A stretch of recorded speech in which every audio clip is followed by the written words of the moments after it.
Joining us now to discuss Colorado's ruling is attorney and state chair of the Delaware Republican Party, Julianne Murray, and also joining us this afternoon, federal defense attorney Ron Chapman. Guys, thanks for joining me. You're also the author of Unraveling Federal Investigations. All right, so the former president in Iowa last night, we are less than a month out from the Iowa caucuses. After the ruling, he went after the DOJ. Take a listen.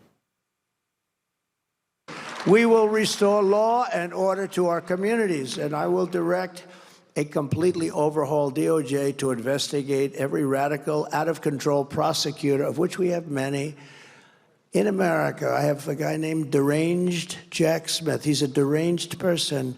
He happens to be after me. Yeah, so guys, as we know, Trump has not been charged with insurrection. The Democrats scared because their guy is Joe Biden. Ron, what do you make of all this? Well, I mean, that's Donald Trump's rhetoric. We're used to seeing that. The reality is, if he does get in office, he's going to appoint an attorney general. He's going to listen to what that attorney general says. And if referrals come up for prosecution, they're going to be decided by the career prosecutors that we normally see. Hasn't been impeached for insurrection, or at least convicted at impeachment. There's been no trial. We had a 5-day trial in Colorado that apparently has decided all of the facts here. I'm not buying it, and I don't think the Supreme Court will either. Yeah, and of course, citing the 14th Amendment here, this went into effect after President Lincoln was assassinated after the Civil War, when they wanted to make sure that no one with the Confederacy would be elected into Congress. So we're dating back to the 1800s here. And again, Trump has not been convicted of insurrection. Julianne, what is your take on all of this that happened in Colorado? Well, and thanks for having me. This is judicial activism and election interference all at the same time. The fact that they are basing any decision on January 6th transcripts, which was a completely biased, is outrageous. I mean, I'm sitting here as an attorney reading this 200 and some page decision, just appalled. I'm also a GOP chair. So, this is for the state of Delaware. This is taking the choice out of the voters' hands. And that is a problem. And it is something that absolutely has to be handled by the U.S. Supreme Court. People don't understand that they actually have what's called discretionary jurisdiction here. They're going to have to take this on. Yeah, and this is big because we're not just talking the primaries here. Obviously, this ruling is for March 5th, Super Tuesday. But if the Supreme Court doesn't take this up, guys, he might not be on the ballot in 2024. What's the significance of that, Ron? Well, here's what the Supreme Court is going to do.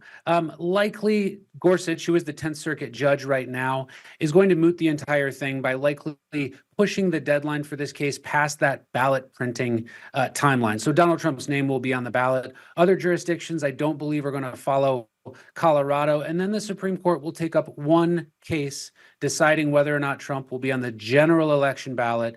They'll hear full briefing and argument on that. That's how I'm going to do it if I'm the Supreme Court. That's the cleanest way so that we get one decision out of the court that will take care of it all.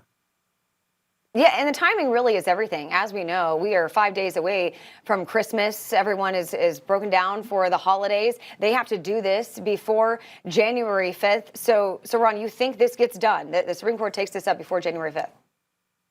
Well, no, my position here is that I think Gorsuch will hear a request for a stay and push the deadlines past the timeline that Colorado has to print the ballots anyway. And so that Donald Trump's name will appear on the ballots, but then the Supreme Court will offer full briefing and argument on the whole issue after January 4th, probably a month later, maybe even a few months later, so that they can decide fully, after full briefing and argument, what they should do with the 14th Amendment issue.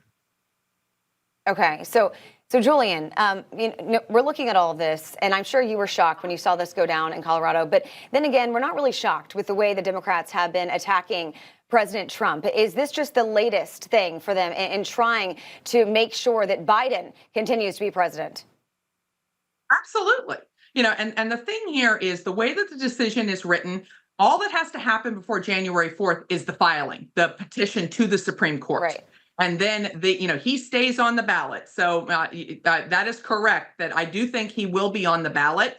But more important is what this stands for. This is 4 judges in Colorado taking away the will of the people in an election process. That's a problem. We all need to be on board. So for me, COLOGOP.org is the Colorado Republican Party. They are a party in this suit who needs help. We all need to be pushing behind the briefing that's going to happen. I do agree the briefing is going to go more into, later in the year.